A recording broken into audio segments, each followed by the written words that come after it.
Seorang ibu pengusaha catering syok dan ketakutan saat tempat usahanya dirusak sekelompok orang tak dikenal. Pelaku tega merusak tumpeng dan makanan yang sudah dipesan pelanggan, bahkan mengintimidasi korban dan pegawainya. Mau dikirim, dirusak seperti ini. Jadi semua makanannya mami, kirimannya mami, ini semua dimakan. Aryani, wanita pemilik usaha catering ini histeris dan pingsan di Mapolsek Sukolilo, Surabaya, Jawa Timur.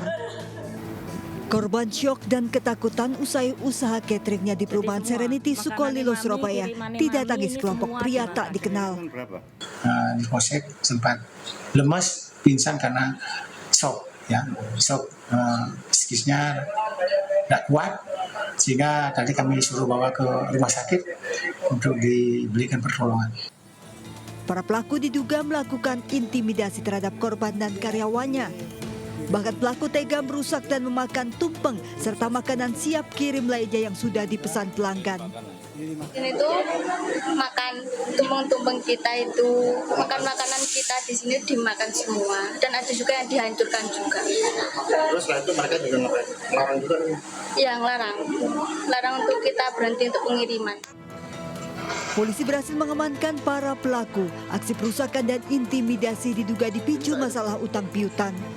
Para pelaku kini menjalani pemeriksaan di Mapolsek Sukolilo.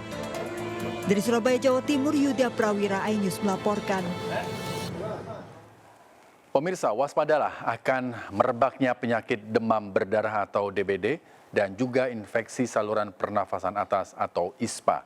Di Bekasi, Jawa Barat, ratusan pasien DBD dan ISPA membludak memenuhi ruang IGD RSUD setempat hingga viral di media sosial.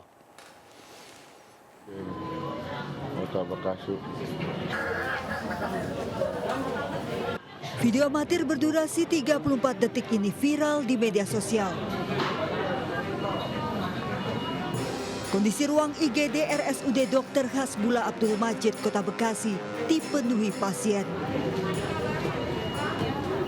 Saat dikonfirmasi kebenarannya Rabu pagi, kondisi yang sama juga terlihat. Pasien membludak di ruang IGD sementara tim medis sibuk menangani para pasien. Mayoritas pasien yang dirawat merupakan pasien demam berdarah dan ISPA. Hanya ruang IGD ranjang ruang rawat inap pasien anak juga terisi penuh. Tapi saya pastikan itu betul kondisi IGD di RSUD ya. Pada saat itu semua saya nggak tahu tanggal berapa. Dan saya pastikan karena setiap pasien ada satu penunggu ya. Jadi memang terlihat cukup penuh ya gitu. Jadi 6 bulan terakhir pasien DBD di rumah sakit ini meningkat. Bahkan dari 60 bed yang tersedia di IGD, perharinya pasien yang berkunjung mencapai 200 orang. Sejak Januari hingga April saja sudah 469 pasien DBD dirawat di rumah sakit ini. 3 diantaranya meninggal dunia karena terlambat saat dirujuk. Dari Bekasi, Jawa Barat, Rahmat Hidayat, iNews melaporkan. Pemirsa, kenaikan uang kuliah tunggal atau UKT memicu protes keras mahasiswa. Iuran pengembangan institusi atau uang pangkal juga fantastis mencapai ratusan juta rupiah. Mahasiswa juga menolak pembayaran UKT menggunakan skema pinjaman online untuk melunasi tunggakan UKT.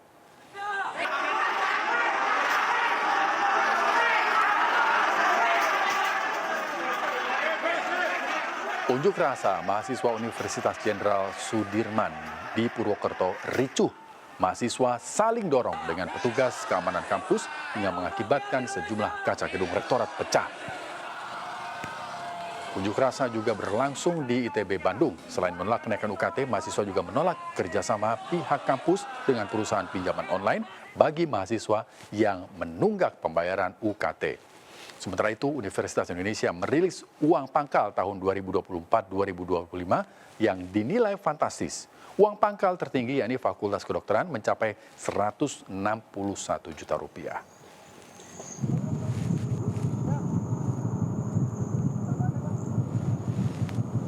Pemirsa, kenaikan uang kuliah tunggal atau UKT melambung hingga beberapa kali lipat Dan hal ini memicu keresahan masyarakat, khususnya para mahasiswa.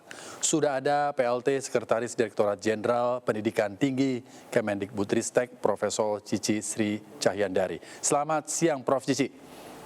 Selamat siang. Ya, Prof. Cici, ini sangat ramai sekali di media sosial begitu bagaimana para mahasiswa ini memprotes kenaikan UKT. Nah, apa penyebab kenaikan UKT yang fantastis ini?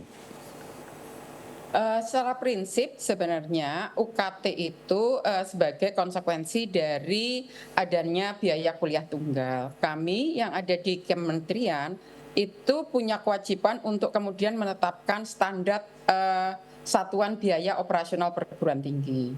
Nah, standar satuan operasional perguruan tinggi itu terakhir kita tetapkan sebelumnya di tahun 2020. Kemudian dengan adanya kebijakan kampus merdeka, kemudian dinamika metode pembelajaran yang berbeda, maka kita tentunya ada tuntutan untuk menghitung kembali standar satuan biaya operasional perguruan tinggi. Dari standar satuan operasional perguruan tinggi ini digunakan sebagai untuk menentukan unit cost atau biaya kuliah tunggal untuk setiap program studi di dalam proses pembelajarannya. Nah, bagaimana untuk menjamin yang kurang mampu itu bisa mengakses pendidikan tinggi? Kita tetapkan bahwa setiap perguruan tinggi itu wajib ada UKT 1 yang 500.000 dan UKT 2 yang 1 juta. Baik, terima kasih Prof. Cici atas waktunya. Semoga informasi tadi bermanfaat untuk orang tua mahasiswa dan juga mahasiswa. Terima kasih, selamat siang. Pemirsa, petugas haji gelombang pertama hari ini berangkat menuju ke Tanah Suci. Petugas haji yang diberangkatkan hari ini akan bertugas di daerah kerja Madinah dan Jeddah.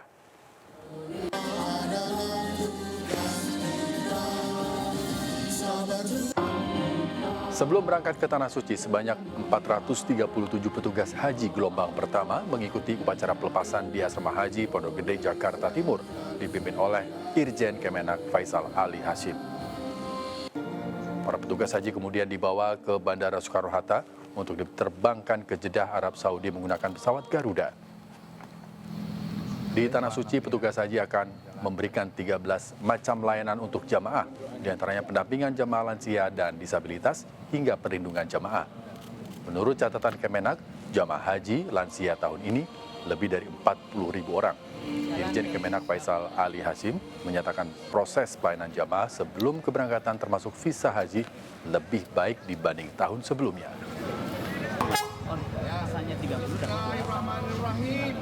Menteri Pariwisata dan Ekonomi Kreatif Sandiaga Uno merespon pasca tabrakannya kapal wisata di Labuan Bajo NTT beberapa waktu lalu. Kerjasama dengan kantor Kesyah Bandaran Otoritas Pelabuhan akan ditingkatkan untuk memeriksa kelayakan demi keselamatan wisatawan.